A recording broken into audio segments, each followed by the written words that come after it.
नमस्कार, मी पंजाब डक हवामान अभ्यासक मुक्काम पोस्ट गुगळी धामणगाव तालुका सेलू जिल्हा परळी. आज आहे 19 ऑगस्ट 2023.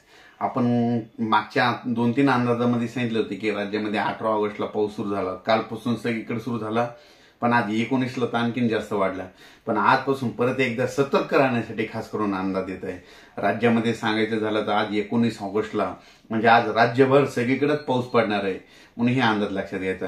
म्हणजे सर्व शेतकऱ्याला सांगायचं झालं तर आज म्हणजे 19 ऑगस्ट पासून ते 26 ऑगस्ट पर्यंत प्रत्येक गावामध्ये जवळपास 3 दिवस पाऊस पडणार आहे. म्हणजे 3दा पाऊस येऊन जाणार आहे. म्हणजे 26 तारखेपर्यंत प्रत्येक गाव जर कोणतं एखादं गाव धरलं, उदाहरणार्थ आमचं धरू समजा शेलू तालुका, तर या शेलूला मध्ये 3दा पाऊस या 26 तारखेपर्यंत येऊन जाणार आहे. तसं सगळ्या राज्यातील सगळ्या गावामध्ये असंच होणार आहे म्हणून हे अंदाज घ्यायचा. म्हणजे सांगायचं झालं तर राज्यामध्ये 19, 20, 21, 22, 23, 24, 25, 26, 27 तारखेपर्यंत दररोज वेगवेगळ्या भागात चांगला जोराचा पाऊस पडणार आहे, वडी नाले वाहणारा पाऊस पडणार आहे म्हणून हा अंदाज लक्षात येतात.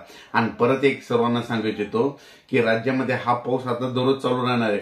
पण 23 ऑगस्ट, 24, 25, 26 ऑगस्ट दरम्यान काही भागामध्ये अतिवृष्टी देखील होणार आहे, मुसळधार पाऊस पडणार आहे. आणि त्या पावसामुळे काय होणार आहे, राज्यातील धरणाला देखील पाणी येणार आहे म्हणून ही खास करून शेतकऱ्यासाठी आनंदाची बातमी. सांगायचं झालं तर 23 ऑगस्टचा पाऊस पडणार आहे ते कोणत्या भागावर जास्त पडणार आहे तुम्हाला सांगतो. नागपूर, वर्धा, भंडारा, गोंदिया, त्याच्यानंतर अमरावती, अकोला, वाशिम, हिंगोली, त्याच्यानंतर बुलढाणा, त्याच्यानंतर परभणी, त्याच्यानंतर जालना, जळगाव, संभाजीनगर, नगर जिल्हा, त्याच्यानंतर नाशिक, अंदरसूल, त्याच्यानंतर लासलगाव, पुन्हा इगतपुरी, नाशिकचे जवळपास संपूर्ण तालुके म्हणजे उत्तर महाराष्ट्रात सगळीकडे जोराचाच पाऊस पडणार आहे.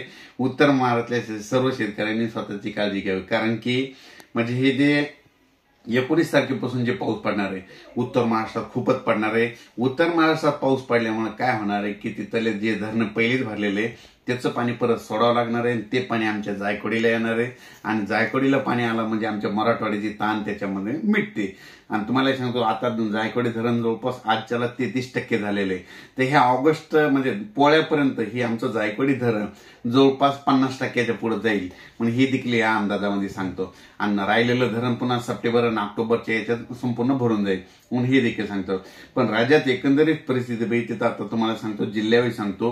म्हणजे आज 19 तारखेला सांगायचं झालं तर नागपूर, वर्धा, भंडारा, गोंदिया, चंद्रपूर, अमरावती, त्याच्यानंतर यवतमाळ, नांदेड, हिंगोली, परभणी, वाशिम, अकोला, अमरावती, त्याच्यानंतर बुलढाणा, परभणी, त्याच्यानंतर लातूर, उस्मानाबाद, सोलापूर, सातारा, सांगली, कोल्हापूर, कोकणपट्टी, नगर जिल्हा, त्याच्यानंतर संभाजीनगर, जळगाव, धुळे, नंदुरबार, नाशिक, इगतपुरी, अंदरसूल, त्याच्यानंतर शिर्डी, कोपरगाव, वैजापूर, फुलंब्री, कन्नड ह्या भागामध्ये या सगळीकडे म्हणजे सांगायचं तर मुंबई, पुणे सगळ्यात जास्त पाऊस मुंबई, पुणे, त्याच्यानंतर उत्तर महाराष्ट्रात देखील पडणार आहे म्हणून हा अंदाज लक्षात येतो.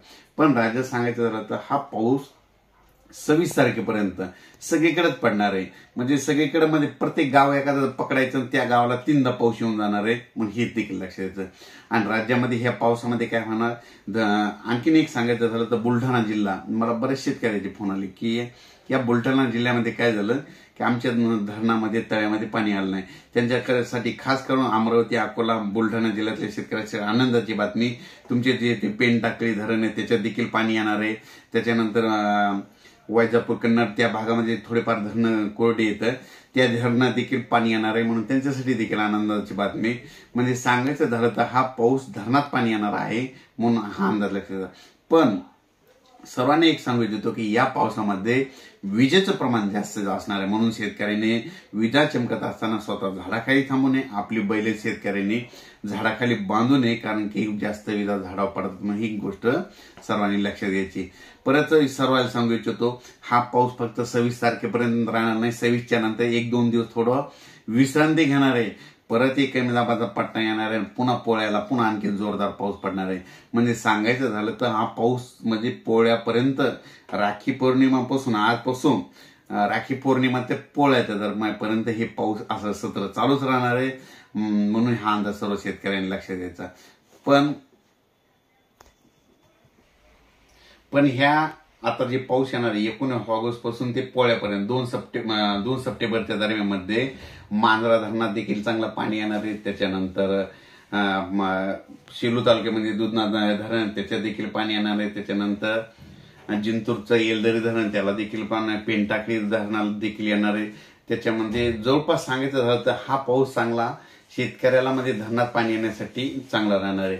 आणि जे गोदावरी नदीचे छोटे छोटे बॅरल्स येतात त्याच्यावर देखील चांगलं मध्ये त्याच्यात पाण्याची आवक येणार आहे. म्हणून ही खास करून शेतकऱ्यासाठी आनंदाची बातमी. शेतकऱ्यांनी काळजी घ्यावी, कारण की 19 तारखेपासून ते 26 तारखेपर्यंत राज्यात जोराचा पाऊस पडणार आहे. मुंबईला देखील पडणार आहे. त्याच्यामुळे मुंबईच्या सर्व जनतेने काळजी घ्यावी, पुण्याकडल्या जनतेने काळजी घ्यावी, नाशिकच्या जनतेने काळजी घ्यावी, कारण की हा पाऊस सर्वात जास्त नाशिककडे पडणार आहे.